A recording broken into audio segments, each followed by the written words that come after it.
David Fossard, bonjour. Bonjour Jérôme Gorgeau. On avait commencé, j'avais fait la première émission de Egoscopic Radio Ouais. avec toi, mais en fait j'avais un peu triché comme c'était les tests au début. J'avais pris une vidéo de présentation de ton travail.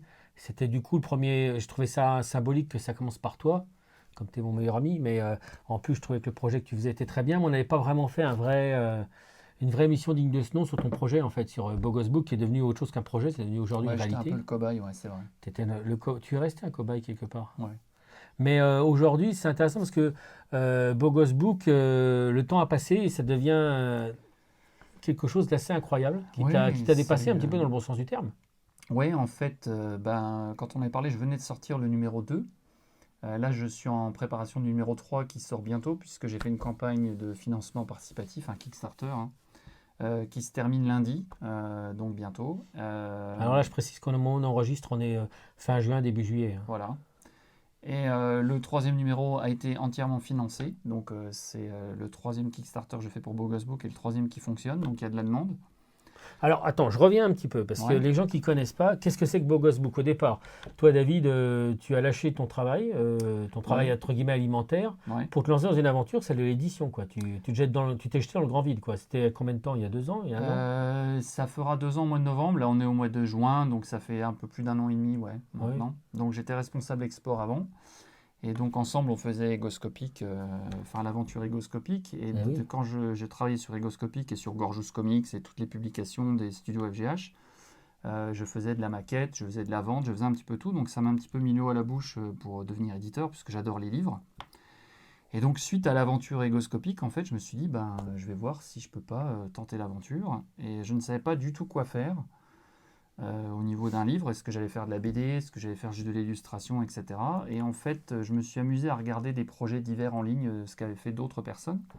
Et je suis tombé sur un projet assez intéressant d'un groupe de graphistes américains qui s'appelait Burl Fur. Et en anglais, ça veut dire costaud et poilu, en gros. Enfin, c'était des illustrations masculines. C'est déjà tout un programme. C'était déjà tout un programme. Et en fait, leur projet a explosé en ligne. C'est-à-dire qu'ils avaient demandé un financement qui était bas, genre 14 000 dollars, un truc comme ça.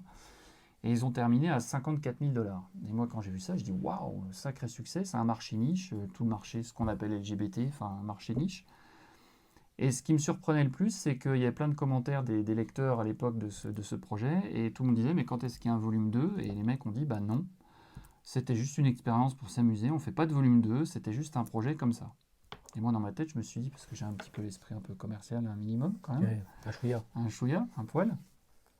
Et je me suis dit, bah les gars, si vous voulez pas faire de volume 2, moi je vais prendre le relais parce que je peux faire un livre dans le même esprit avec des illustrations de plusieurs artistes. Ils avaient une cinquantaine d'artistes.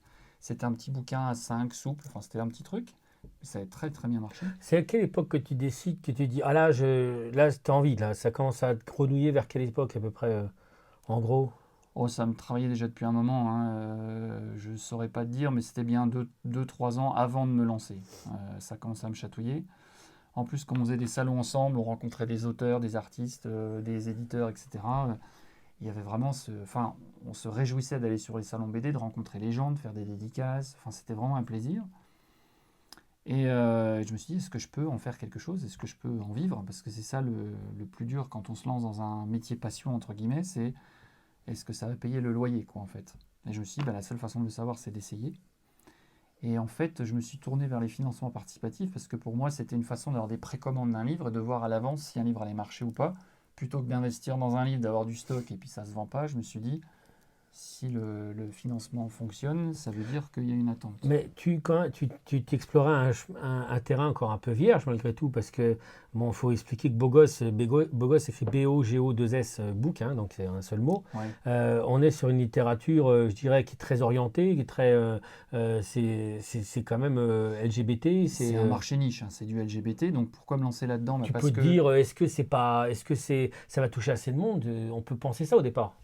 Alors oui, aujourd'hui, on sait que c'est un succès, mais au moment ouais, où tu te l'es dit, ouais. Alors, ce qui m'a mis la puce à l'oreille, c'est de voir le succès de ce livre, Burl Fur, qui avait vraiment explosé en ligne, et je me suis dit, il y a un marché parce que je vois pas pourquoi on fait plus de 50 000 dollars. Enfin, eux, ils avaient fait 50 000 dollars sur un petit bouquin qui était pas mal, mais qui n'était pas non plus transcendant, souple, pas très grand format, etc. Je me suis dit, s'ils font ça avec un livre comme ça, j'ose imaginer que si je fais un livre de qualité, un peu plus, bon, celui-là, il est cartonné, hein, c'est quand même une belle impression, etc.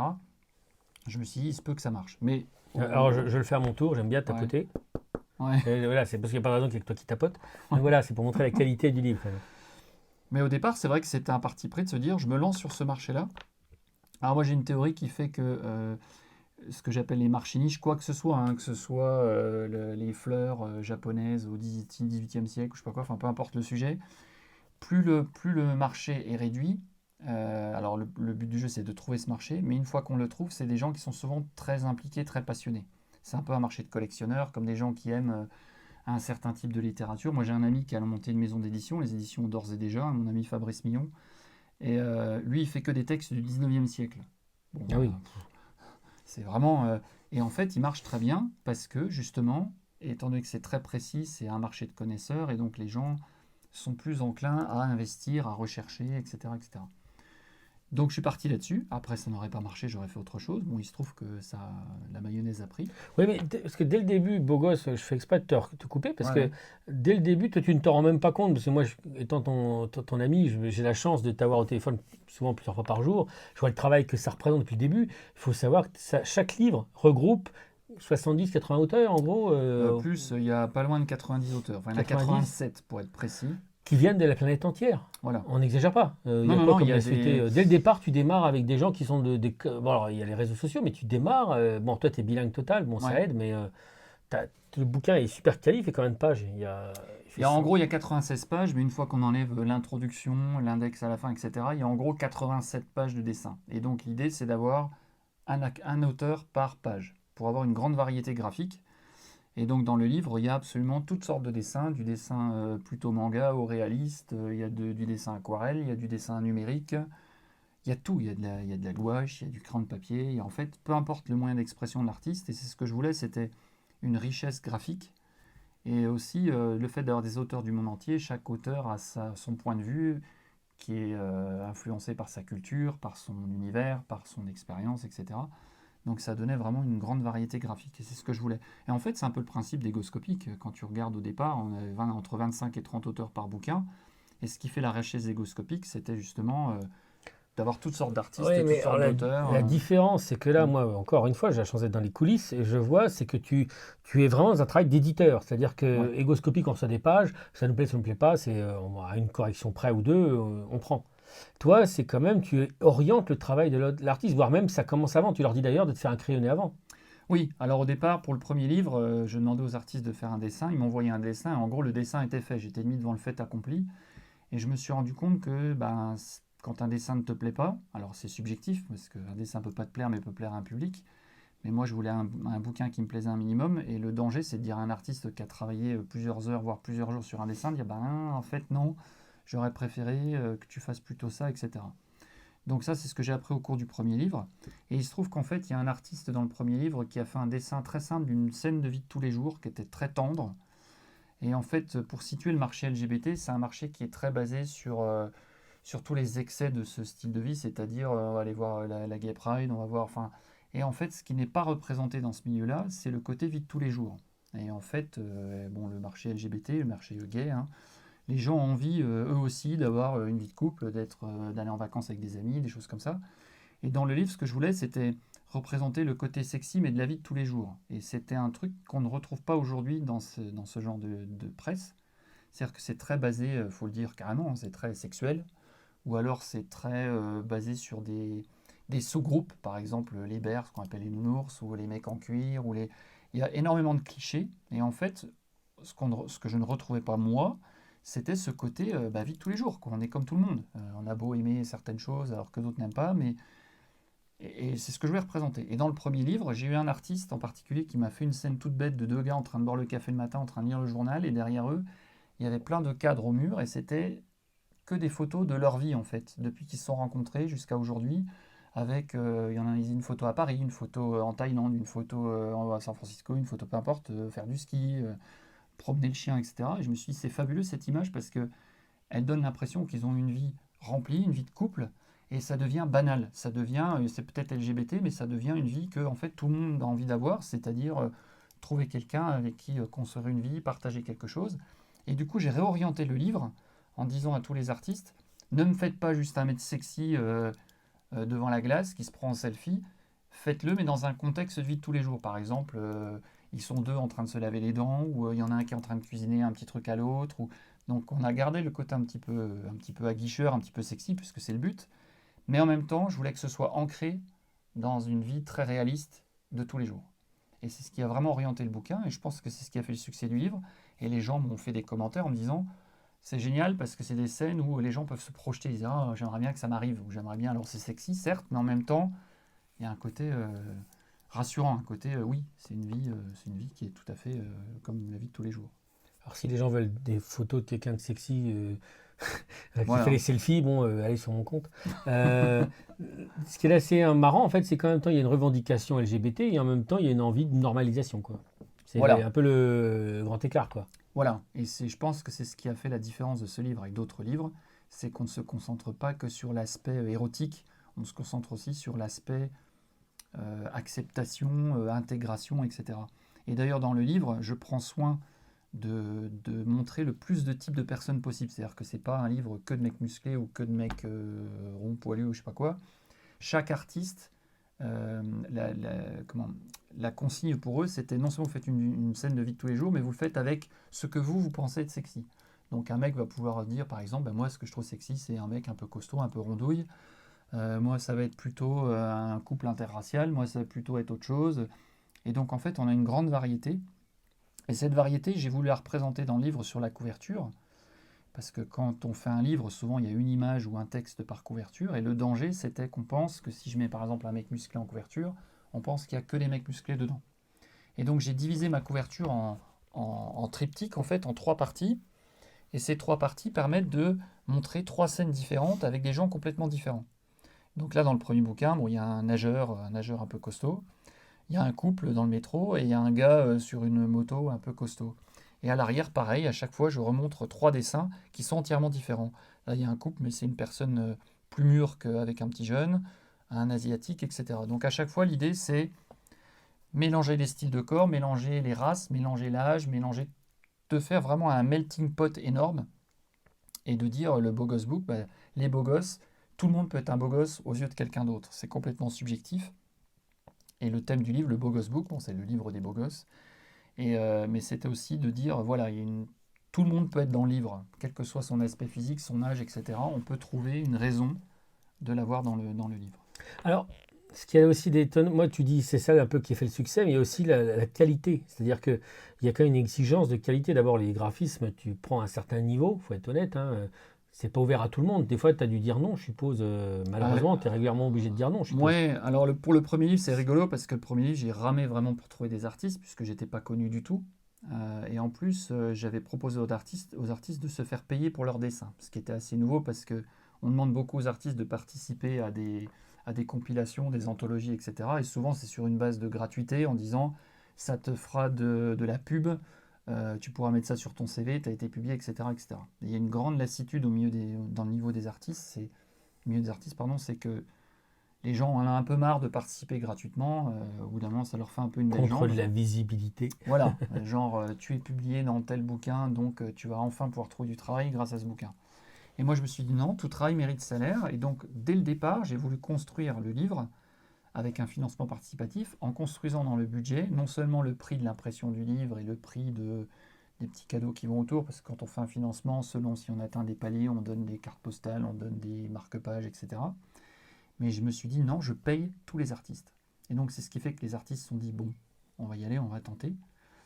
Et en fait, quand le premier livre a été terminé et que tous les artistes ont été payés, et il y en a même qui étaient surpris d'être payés, bien on ait des discussions, il y a un contrat, etc. Ils étaient là, ah oui, non seulement tu as dit que tu payais, mais en plus tu as payé. Et donc du coup, autant il m'a été dur de trouver des artistes pour le premier, autant pour le deuxième et le troisième, j'ai eu une avalanche de demandes, parce que bien entendu, dans un réseau Instagram, Facebook, où tous les artistes se connaissent, les artistes vont dire tiens, t'as publié là-dedans, c'est quoi? Comment moi je fais pour participer? Puis il a dit ben en plus t'es payé, en plus t'es. Ah, je pense que l'effet du 2, c'est que non seulement ils ont vu qu'ils étaient payés, donc ça c'était la Ouais, surprise pour certains, mais en plus ils ont vu l'objet. Et je pense qu'ils ne s'attendaient pas à ça au niveau de la qualité. C'est quand même un très bel objet avec la tranche, cartonné, tout ça. Et je pense qu'ils n'avaient pas du tout, forcément, hein, quand tu participes la première fois, c'est un ouais, chèque en blanc que tu fais. mm, Et là ils se sont aperçus avec qui ils étaient publiés. et à quel point ça valorisait leur travail aussi. Alors, la raison pour laquelle j'ai fait un livre aussi qualitatif, bon, déjà parce que j'aime beaucoup les beaux livres au départ, mais Ça se voit. je voulais un livre cartonné, je voulais un effet, un vernis sélectif sur les images. Enfin, j'avais une idée assez précise de ce que je voulais faire. Et j'ai travaillé avec un graphiste qui s'appelle Clément Mouchet, qui m'a beaucoup aidé sur la conception graphique du livre. Il m'a apporté pas mal d'idées, Qui continue d'ailleurs. qui continue d'ailleurs, qui fait toujours partie de l'aventure. Et ce que je voulais, c'est, je me suis dit, si je fais un livre, les gens me disaient, mais pourquoi est-ce que les gens achèteraient un livre d'images qu'ils peuvent trouver gratuitement sur Instagram? Et la question m'a beaucoup tourné en tête. Je me suis dit, c'est vrai qu'avec tout ce qu'on trouve sur les réseaux sociaux, qui va encore acheter un livre? Et je me suis dit, moi, en tant qu'amoureux de livres, la seule raison pour que j'achète un livre, c'est que l'objet soit beau. Au-delà de l'histoire, au-delà du contenu, il y a un côté, on aime bien. L'objet. Quand on aime les livres, on a un minimum collectionneur. On a collectionné à nous à l'époque des BD, des Tintins, etc. Et je me suis dit, si je fais un livre très beau, au toucher, qualitatif, costaud, etc., ça donnera envie aux gens de l'acheter. Et l'avantage d'un beau livre aussi, c'est que ça s'offre. Donc il y a aussi le côté, vous l'achetez pour vous-même, mais si vous voulez faire un cadeau à quelqu'un et que la personne aime bien le dessin, l'illustration, le graphisme, si le livre est beau, on n'a pas honte d'offrir un tel livre. Il est beau, c'est un beau cadeau. Quand on le reçoit, on se dit waouh, il est solide, la qualité d'impression est très très belle, les pages sont glacées, c'est très coloré, etc. Et donc du coup, au-delà du contenu du livre, il y a, comme tu dis, le livre est un objet et on se fait plaisir, on peut faire plaisir à l'autre. Et l'avantage aussi de ce livre, c'est que comme je n'ai pas voulu aller sur le terrain trop sexuel, on reste dans le côté un peu aguicheur et érotique, mais il n'y a pas par exemple de nudité frontale. Ce qui fait que c'est un livre qui est parfaitement accessible. On peut l'offrir comme étant un livre un peu coquin, sans choquer la personne en face. Si on ouvre et qu'on tombe sur une chose qui est beaucoup trop explicite, ce n'est pas le cas ici. Et je pense que ça a aidé au succès du livre. C'est ce côté, on surfe sur. C'est un peu comme un calendrier Pirelli où on ne verrait pas l'intégralité, quoi. C'est toujours. Eh oui, c'est ça le défaut de ces calendriers. Voilà. Mais au-delà de la galéjade, toi, quand tu fais ça, est-ce que tu te dis que si tu l'avais fait 10 ans avant, tu n'aurais pas pu le faire? Ou est-ce que tu crois que est-ce que tu crois que l'époque aide à pouvoir faire des livres comme cela? Est-ce que tu crois que pas du tout, la question ne se pose pas comme ça? Est-ce que tu t'es déjà posé la question par rapport à l'époque dans laquelle on vit, où on a on a quand même pas mal progressé, je dirais, sur les questions LGBT, même si je me doute bien Ouais, que même les femmes se battent pour leur propre. ouais. Alors j'imagine que forcément. Non, mais c'est sûr qu'il y a une très très grande ouverture. Je pense que le timing est bon. Alors, ce livre-là, j'aurais pu le sortir il y a 5 ans, 6 ans, mais je pense que le contexte aurait été complètement différent. D'abord, au niveau de l'édition, il faut savoir que dans la presse LGBT, il y avait quelques grands éditeurs qui ne publient quasiment plus rien. Il y avait un qui s'appelait Bruno Gmunder, je crois, qui a fait faillite. Il y a les éditions H&O françaises qui publient encore quelques mangas de temps en temps, mais qui sont plus vraiment aussi dynamiques sur le marché. Et il se trouve qu'en fait, il n'y avait pas grand-chose. En dehors de BD très explicites, il n'y avait pas grand-chose. Et quand j'ai sorti le livre et que je l'ai présenté à des librairies LGBT, elles l'ont accueilli à bras ouverts. Elles ont dit enfin un peu de nouveauté parce que on est dans un marché qui est assez vide en ce moment. Il ne se passe pas grand-chose. En plus de ça, le contexte, comme tu disais, c'est que vous regardez n'importe quelle série télé aujourd'hui, c'est quasiment obligatoire que dans une série américaine ou autre, il y ait un couple gay ou lesbien, il y ait un sous-entendu, un truc ou une petite scène un peu érotique. C'est quelque chose qu'on, à la limite, on force même presque aux gens aujourd'hui. C'est-à-dire qu'à force de revendication, c'est tellement présent que c'est devenu limite partout. Euh, donc dans les films, dans les séries, on voit de plus en plus de ces personnages. Et là encore, on n'essaie pas de les isoler comme des personnages particulièrement étiquetés LGBT, mais c'est plutôt quelque chose qu'on découvre dans l'histoire d'une série ou d'un film, où c'est presque au passage. On va voir par exemple une femme qui va embrasser une autre femme au boulot, et c'est presque une anecdote. On arrive à installer les personnages, alors que c'était complètement aberrant il y a peut-être 5 ans, 6 ans ou plus. Et donc le contexte est bon, puisque du coup il y a une espèce d'acceptation, une espèce de revendication qui fait que bah, ça passe un peu comme une lettre à la poste. Donc je pense que le timing n'est pas trop mauvais. J'aurais peut-être pu sortir 1 ou 2 ans auparavant, mais je pense on est dans un marché plutôt mûr pour ça. Et Alors moi, ce qui me fait aussi, c'est que tu n'as pas le cynisme de certains ou de certaines, c'est-à-dire que tu ne surfes pas sur quelque chose, c'est-à-dire que je vois bien qu'il y a des auteurs ou autrices, je ne sais pas comment il faut dire maintenant, qui utilisent leur côté girly ou leur côté fille ou leur côté je me suis fait violer ou leur côté ouais, enfin toi des fois je te dis mais tu pourrais être un porte-parole de quelque chose ou tu pourrais faire de la pub finalement à ton bouquin directement en étant ouais, parce qu'il y a beaucoup de médias qui sont demandeurs en fait tu aurais facilement tu pourrais être un peu un porte-drapeau, ou alors, tu vois, il aurait Oui, facile de oui, te faire une mousser espèce de facilement. défenseur ou je sais pas On voit quoi. bien plein de nénettes qui jouent là-dessus, alors, plus que sur le rare finalement, Ouais, ou ouais. sur, on a des noms en tête, mais et toi, tu n'es pas là-dessus, tu ne cherches pas à, tu pourrais devenir quelqu'un qu'on sollicite, quelqu'un qui serait quand même, de par ton expérience et d'éditeur, et en même temps d'une édition qui quand même demande encore au jour d'aujourd'hui un certain, pas courage, mais il faut quand même se bosser, parce que bon, sans rentrer dans les détails, des fois c'est compliqué au niveau de l'organisation, au niveau de certaines structures, au niveau, Ouais, on va pas, bon, des détails, mais non, mais il y a encore quelques obstacles, il y a encore quelques blocages, il y a encore... Surtout, on ne sait pas trop où me mettre parce que c'est de l'illustration, c'est pas de la BD. Et en plus de ça, c'est très ciblé. Donc, quand vous faites un salon du livre ou quelque chose comme ça et que vous dites ce que vous faites, c'est genre, ah oui, mais un salon du livre, il y a peut-être des familles, il y a toujours cette espèce d'inquiétude. Il y a encore un côté un peu tabou. Et j'ai beau expliquer qu'il n'y a rien d'explicite dans le livre, il y a quand même, quand on va dans un salon du livre ou un salon BD, etc., qui est ouvert à tout public, forcément, il y a une petite inquiétude de certains organisateurs à se dire, est-ce qu'on a envie de montrer ce genre de choses? Mais oui, je pourrais aussi revendiquer être un peu un défenseur, un fer de lance, etc.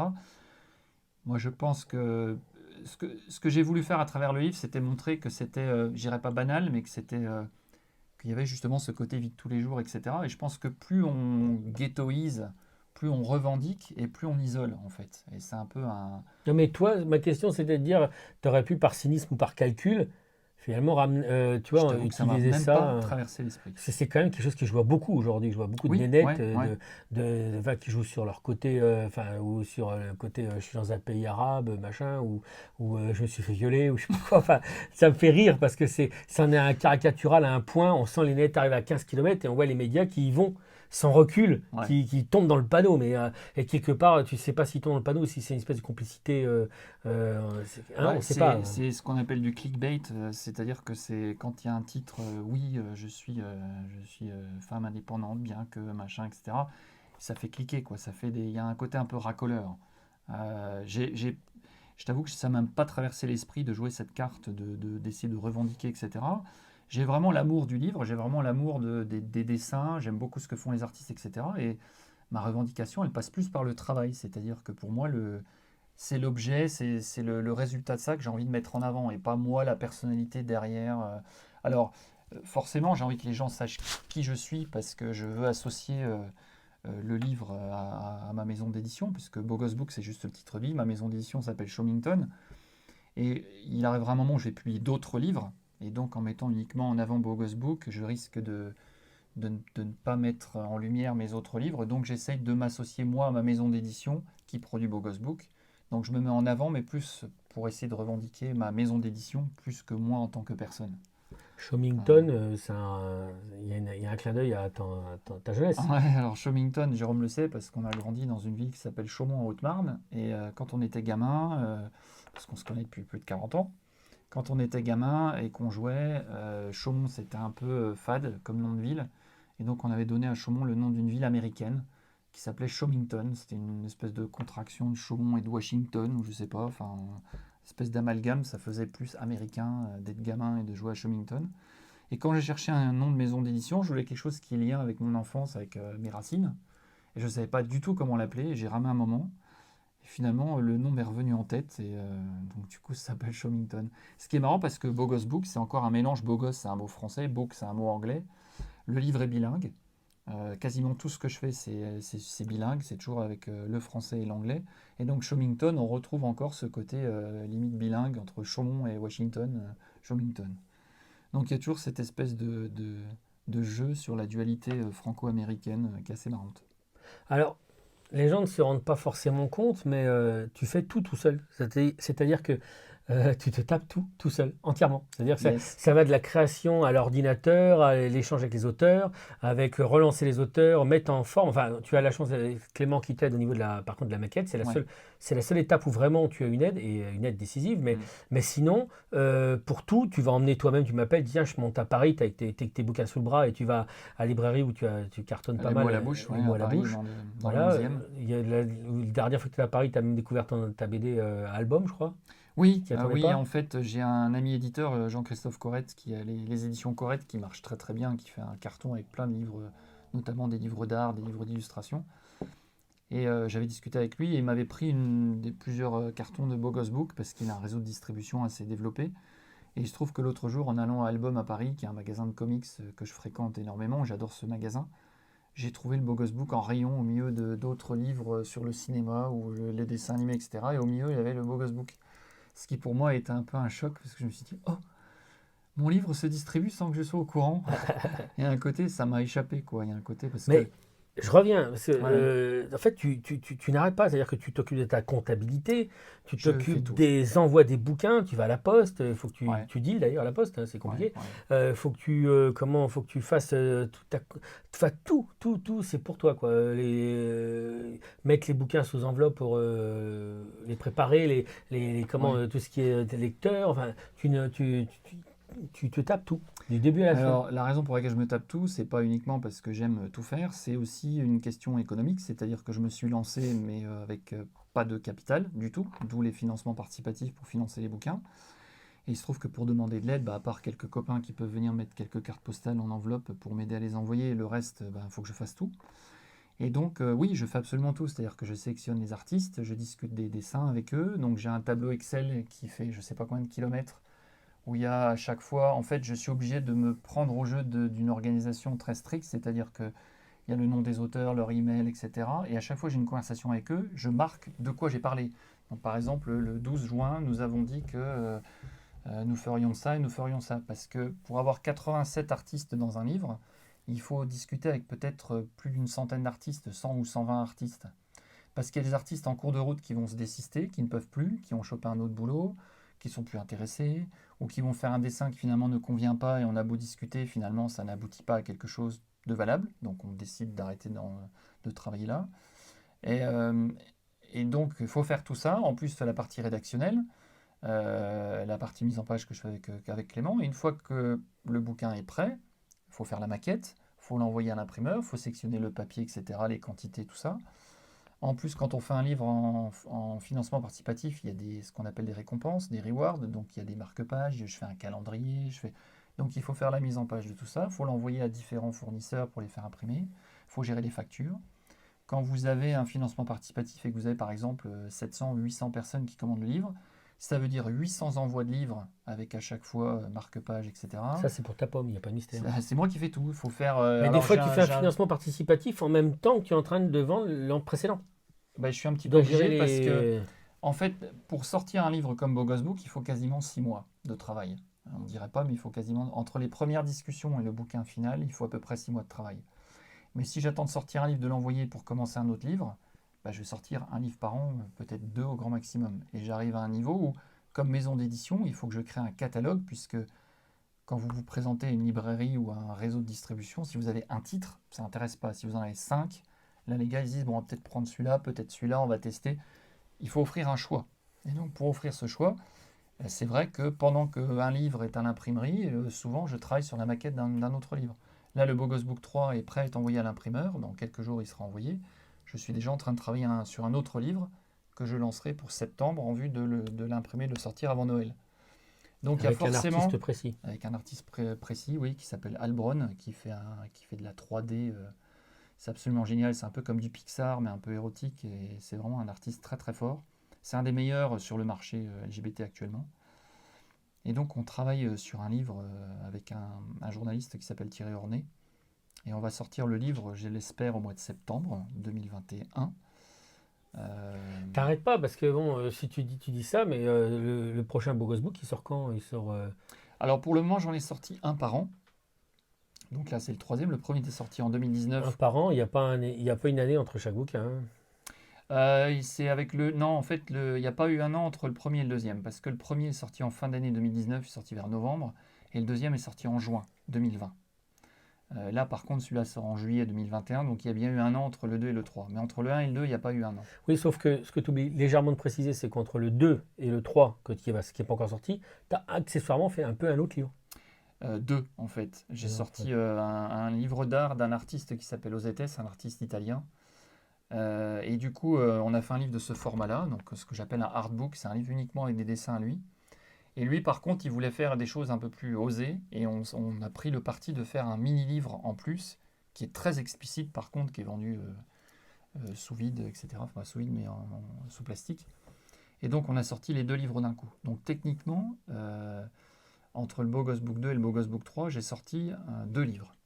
Ah, c'est quand même. Donc en 2 ans de temps, même pas, que tu as lancé ta maison d'édition. Ben, on est même pas 2 ans là. Ça fera 2 ans au mois de novembre. 2 ans, mois de novembre. Ouais. Tu as déjà un actif de Ce sera 5 livres. 5 livres. Et Voilà. si on a à le sortir en septembre, ça fera 6. Voilà. Tu passes en étant tout seul dans ton slip. Ouais, tout seul. Ouais.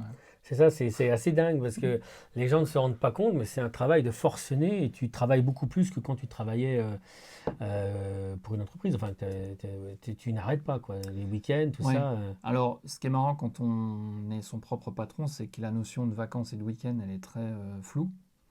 Par contre, ce qui est intéressant, c'est que personnellement, la façon dont je travaille, je ne peux pas avoir des heures de bureau, genre 9h midi, 14h, 18h. C'est-à-dire qu'il y a des matinées où je vais me lever plus tôt, je vais commencer de bosser à 8h et puis je vais bosser jusqu'à par exemple 15h, puis après je vais plus bosser de l'après-midi. Ou il y a des matins où je bosse pas. J'ai besoin de m'aérer l'esprit, je vais aller me balader, je vais faire du vélo, je sais pas quoi, un truc comme ça. Puis après je vais me mettre à bosser en début d'après-midi, mais je vais bosser par exemple jusqu'à 22h. Donc c'est complètement aléatoire en fait. Et ce qui compte, c'est que le travail soit fait. Mais en fait, les heures sont complètement Tu as les horaires mélangées. de fou furieux. Enfin, moi, pour t'avoir au téléphone plusieurs fois par jour, c'est tes horaires de fou furieux, quoi. Alors, ce qui joue aussi sur mes horaires, c'est que comme je travaille avec des artistes du monde entier, il y a forcément des décalages horaires entre les auteurs. Et par exemple, un auteur qui est aux États-Unis, vous ne pouvez pas lui parler à 10h du matin, parce qu'à 10h du matin, il est 2h du matin aux États-Unis, il y a 8 heures de moins en moyenne, donc c'est pas possible. Donc cette personne-là va peut-être vous envoyer un message à 14h heure américaine, mais ce qui fait que vous rajoutez 8 heures et vous allez arriver à du 22h ou 23h.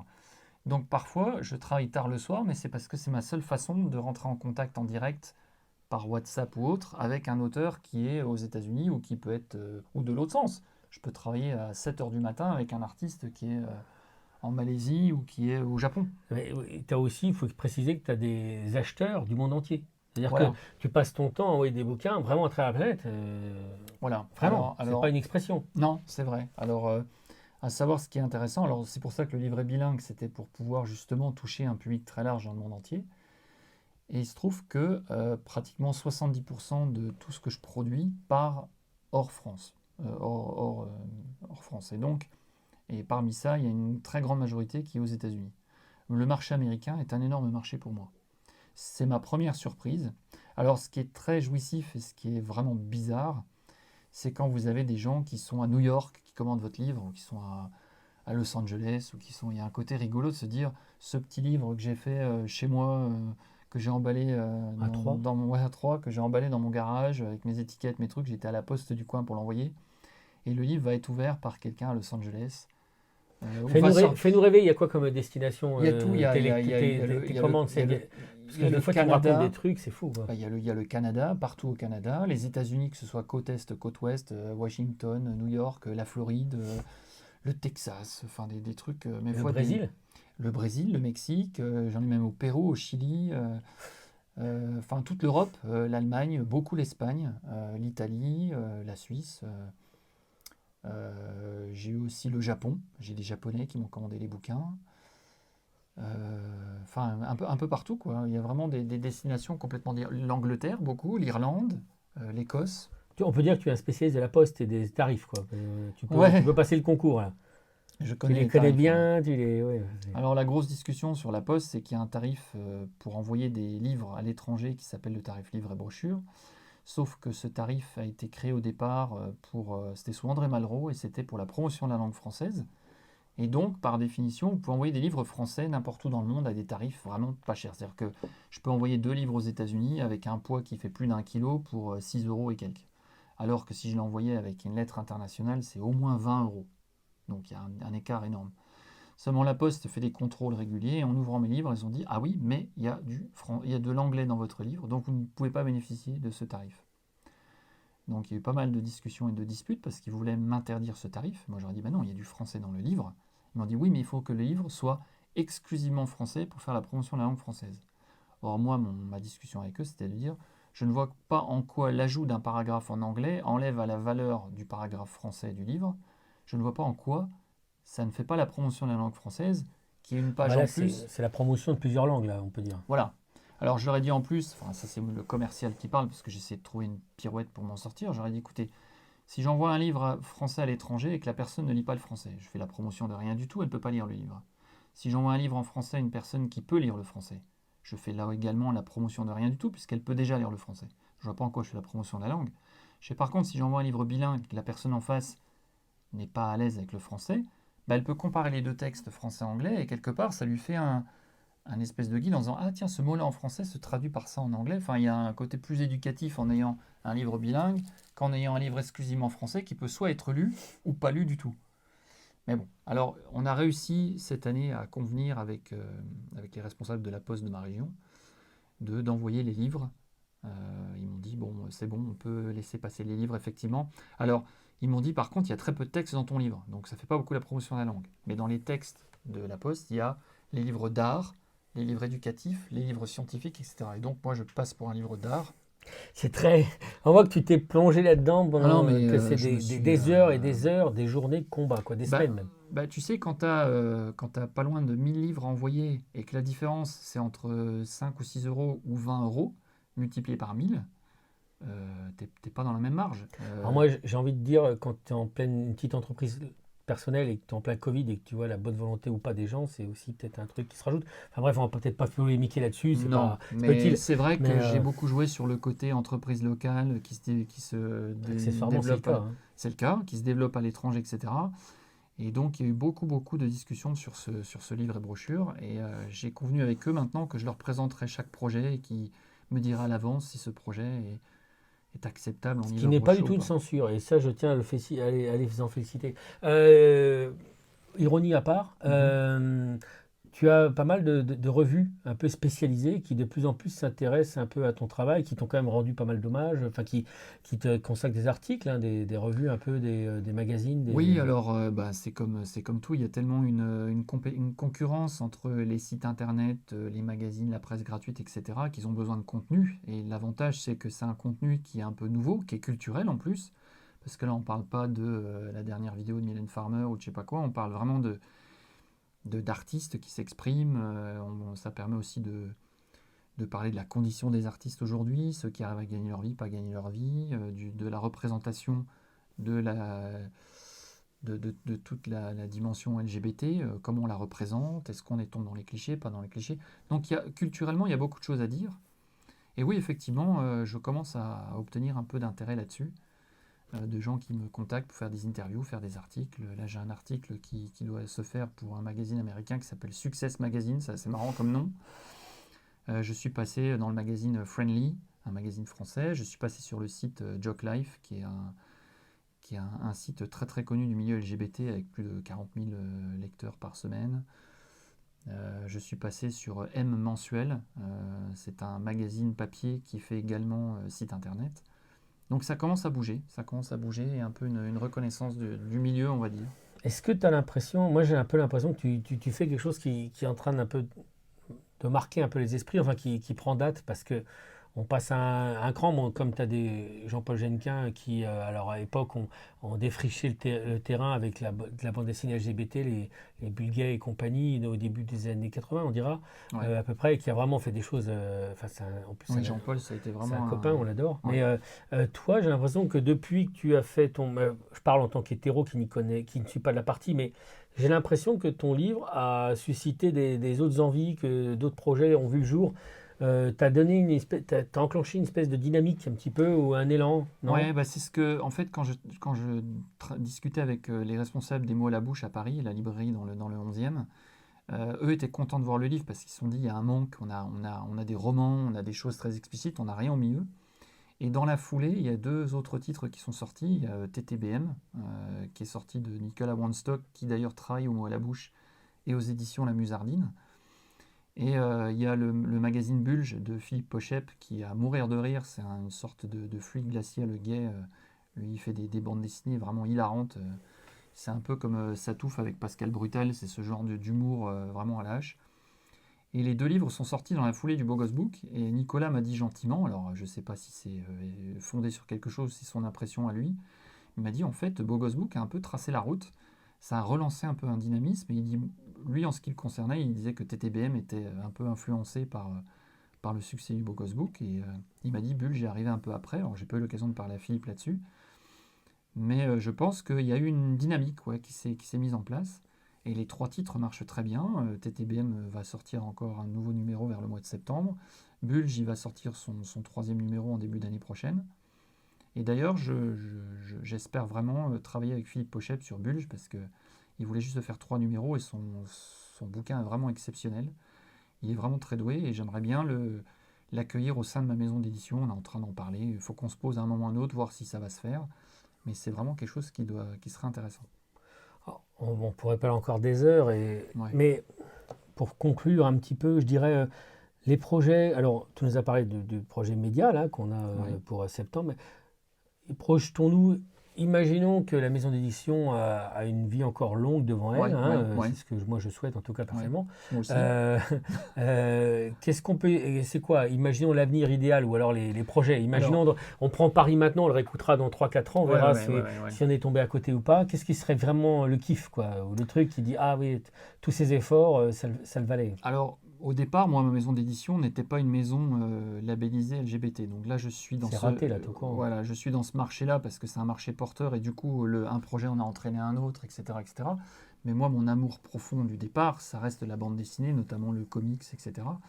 Et donc, j'aimerais beaucoup publier des livres qui sont plutôt bande dessinée ou romans graphiques, ce genre de choses. Tout Donc, en gardant le côté LGBT? oui, mais pour moi, ce sera une branche. En fait, un de mes modèles d'édition à moi, c'est la maison d'édition de Dennis Kitchen, c'est Kitchen Sink Press. J'adore Dennis Kitchen, je vénère ce mec parce qu'il a découvert, enfin, il nous a fait découvrir Crumb, enfin, il a facilité Crumb, il a facilité Will Eisner, il a publié énormément de bouquins, Megaton Man, Oma the Cat Dancer, enfin, il a vraiment fait énormément de choses. Et l'autre maison d'édition que j'adore, c'est Fantagraphics, puisque Fantagraphics, ils ont publié Daniel Cloves, les frères Hernandez avec Love and Rockets. Et pour moi, c'est des gens qui ont osé lancer des projets qui n'étaient pas à l'époque dans ce qui se faisait. C'est-à-dire que quand ils ont lancé 8 Ball ou Love and Rockets, c'était à une époque où il n'y avait que Marvel, DC, des super-héros, des choses comme ça. Et j'aime beaucoup cette approche de gens qui n'hésitent pas à tenter des trucs, à essayer de se frayer un chemin en prenant des projets qui apparemment qui n'intéressent personne. Et j'aimerais bien avoir ce sentiment de trouver un jour un projet, une personne, un type de dessin, un truc, et se dire voilà, on se lance, on part là-dessus. J'aimerais bien défricher un petit peu des choses intéressantes, mais dans le milieu de la BD, dans le milieu du roman graphique. Écoute, on va se donner rendez-vous en 2023, 2025. Avec plaisir, ouais. Et je pense je pense que tout ça verra le jour, parce que vu comme tu t'y mets, vu que tu lâches rien, je vois pas pourquoi ça se ferait pas. Franchement, Non, je prends le pari. c'est vraiment c'est vraiment de l'amour pur, quoi. Alors c'est du boulot, c'est sans relâche, etc. Et mon point de développement pour moi, c'est la distribution, parce qu'il y a une chose que je me suis rendu compte, c'est que on peut apprendre à faire un livre, on peut apprendre à faire une mise en page, on peut apprendre à imprimer, etc., etc. Mais une fois qu'on a un livre, qu'est-ce qu'on en fait? Et tu sais comme moi que la vente, c'est le passage obligé pour l'existence d'une association, d'une maison d'édition. Et c'est pour ça que j'étais content de voir mes livres distribués par le réseau de Jean-Christophe Corrette et de voir mon livre dans une librairie où je ne m'y attendais pas du tout. Parce qu'en fait, le succès d'un livre, c'est cette rencontre entre le projet bien réalisé avec du contenu, enfin le livre génial, mais également le public. Parce que le plus grand des livres, s'il ne rencontre pas son public, il meurt, comme le plus grand des disques, comme le plus grand des films, comme le plus grand. Et souvent, il y a des choses qui sont devenues cultes par la suite. On parle notamment des films, où il y a des films qui sont devenus cultes, mais au départ, quand ils sont sortis, c'était un flop total. Et en fait, c'était pas un flop parce que le film était nul, c'était un flop parce que il n'y avait pas la distribution, il n'y avait pas le bouche à oreille, il n'y avait pas. La clé, elle est là. Et je pense que c'est un des gros points de développement en ce qui me concerne. Je pense arriver à faire des livres plutôt pas mauvais, avec un intérêt. Maintenant, il faut que les gens soient au courant que ce livre existe. Sinon, il n'y a pas d'avenir. Bon, avec Égoscopique Radio, tout le monde va le savoir. Ah Là, là, c'est moi, quand tu m'as proposé un podcast, t'es je me suis honoré. dit, T'es- c'est bon. Je me suis dit, t'es dit, c'est bon, là, je suis arrivé au je sommet. vais Là. enfin pouvoir dormir. Voilà, c'est ça. Donc, bah, écoute, je suis content de contribuer à Je vais ton enfin sommeil. pouvoir prendre mes week-ends. Ouais, j'entends bien. Mais tu sais, tu montes d'un cran aujourd'hui. Tu es dans Égoscopique Radio. Ouais. Donc, c'est quand même. Et nos 6 auditeurs vont t'écouter avec beaucoup d'attention. J'étais déjà dans Égoscopique imprimé, Oui, oui. maintenant Égoscopique Radio. Voilà, Bon, on a un peu plus que 6 après, lecteurs. maintenant Égoscopique TV, qui c'est Égoscopique Égoscopique TV, oui. Bon, on va peut-être pas faire ça tout de suite, mais Ouais. bon, quand tu en seras à Beau Gosse Book 28. 28, on fera Égoscopique TV en tout cas. Ouais. Bon, à très très vite, David. Merci, hein. À bientôt.